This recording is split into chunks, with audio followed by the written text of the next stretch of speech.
Hi guys, welcome or welcome back to my channel. So I am a CBSE 10th grader and this is my first study vlog of 10th grade. और चाहे parents हो, चाहे relatives हो, चाहे school हो, हमें हर जगह boards के बारे में ही सुनने को मिलेगा कि इस साल बोर्ड्स है, हमें बहुत ही सीरियस होकर पढ़ना पड़ेगा। और लाइक बोर्ड्स के जो एग्ज़ाम्स होते हैं वो बाहर से बन के आते हैं तो वो बहुत ही हार्ड होते हैं, लेकिन ऐसा बिल्कुल भी नहीं होता। और मुझे ऐसा लगता है, आई थिंक दैट बोर्ड्स की ना बहुत ज़्यादा हाइप एक ऐसे बना के रखी है कि भाई बोर्ड्स है इस साल, और अगर हम कंसिस्टेंट होके रोज़ 3 to 4 आवर्स कंसिस्टेंट होके और फोकस से पढ़े ना तो बहुत इजी होता है। और लाइक बहुत लोग बोलते हैं कि 7-8 घंटे या 9-10 घंटे हमें पढ़ना पड़ता है, और अगर लाइक एवरेज मार्क्स चाहिए तो आप पढ़ सकते हो, आपको जितना पढ़ना है। लेकिन अगर आपको 90+ चाहिए या 95+ चाहिए, प्लस मार्क्स चाहिए बोर्ड्स में, तो हमें 7 से 8 आवर्स के लिए पढ़ना पड़ता है। लेकिन मेरे हिसाब से ऐसा बिल्कुल भी नहीं होता। अगर हम 3 to 4 आवर्स एक दिन में पढ़े फोकस से,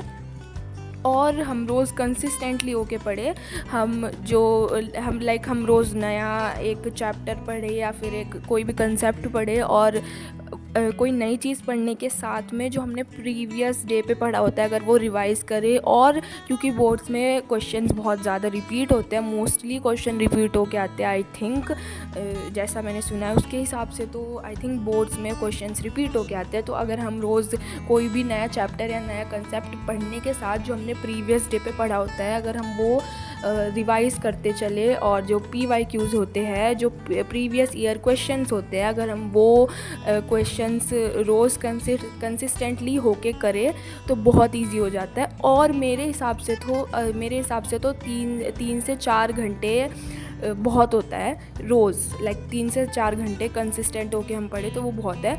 7 से 8 घंटे जो सब लोग बोलते भी है कि हमें बहुत ज़्यादा पढ़ना होता है, 10th में बोर्ड्स भी होते हैं, तो इतना मेरे हिसाब से तो नहीं पढ़ना होता। मैं पढ़ भी नहीं सकती भाई।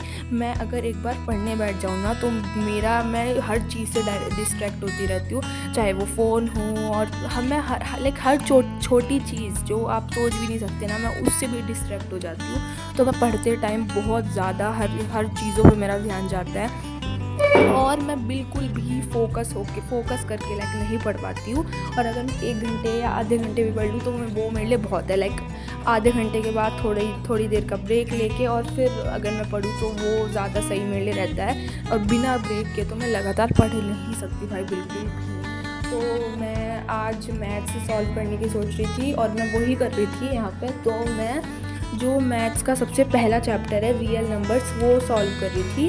और ये ज़्यादा हार्ड चैप्टर तो नहीं था और इतना भी इजी चैप्टर नहीं था। लाइक नॉर्मल था ये, बिल्कुल हार्ड तो नहीं ही था ये। सिर्फ LCM और HCF के बारे में था पूरा ये चैप्टर। और जो इरेशनल नंबर प्रूव करने के लिए बहुत था इस चैप्टर में। लाइक √2 को इरेशनल प्रूव करो, इस तरह के क्वेश्चंस बहुत ज़्यादा थे इस चैप्टर में। तो मेरे को तो ज़्यादा हार्ड नहीं लगा ये, लाइक नॉर्मल था। और जो सेकंड चैप्टर है पॉलिनोमियल्स, वो मैं कल करने की सोच रही हूँ। वैसे मैंने 2 चैप्टर ऑलरेडी कर लिए हैं, लाइक 1 एंड सेकंड चैप्टर जो है, फर्स्ट चैप्टर मैंने पूरा कर लिया था, और जो सेकंड चैप्टर है वो मैंने पूरा नहीं करा, वो मैंने हाफ कर लिया था। तो आज मैं रिवीजन कर रही थी बस। लाइक मैं फर्स्ट चैप्टर दूसरी बार आज सॉल्व कर रही थी, और सेकंड चैप्टर फिर मैं कल करूँगी। तो सेकंड चैप्टर पॉलिनोमियल्स है बाय द वे, और ये भी इतना कोई हार्ड नहीं है। लाइक मैंने हाफ चैप्टर ये कर लिया है, और मुझे लाइक जितना मैंने करा है उसके हिसाब से मुझे तो नहीं लग रहा है कि ये चैप्टर हार्ड होगा। और जो फर्स्ट चैप्टर है मैथ्स का रियल नंबर, तो वो भी बहुत ही छोटा चैप्टर था। लाइक एक्सरसाइज भी सिर्फ 2 ही है उसमें, और 2 जो एक्सरसाइज है उनमें भी कम ही क्वेश्चन है, ज़्यादा क्वेश्चन नहीं है। लेकिन जो थर्ड चैप्टर है वो थोड़ा आई थिंक मुझे थोड़ा बड़ा लग रहा है, क्योंकि इसमें 3 एक्सरसाइज है। तो मैंने ये फर्स्ट चैप्टर पूरा कर लिया था। तो हाँ, मैंने बस आज इतना ही करा। लाइक जो फर्स्ट चैप्टर है रियल नंबर्स, वो मैंने पूरा कर लिया था, और लाइक हाफ एंड आवर और 1 आवर मुझे लगा होगा इसे करने में, और ज़्यादा कुछ मैंने आज पढ़ा नहीं था। और जो बाकी सब्जेक्ट है वो मैंने क्यों नहीं करे, लाइक साइंस और सोशल साइंस वगैरह, वो मैंने क्यों नहीं करे, वो मैं तुम्हें नेक्स्ट वीडियो में बताऊँगी। So yeah guys, that's it for today, and I'll see you in my next video, so stay tuned.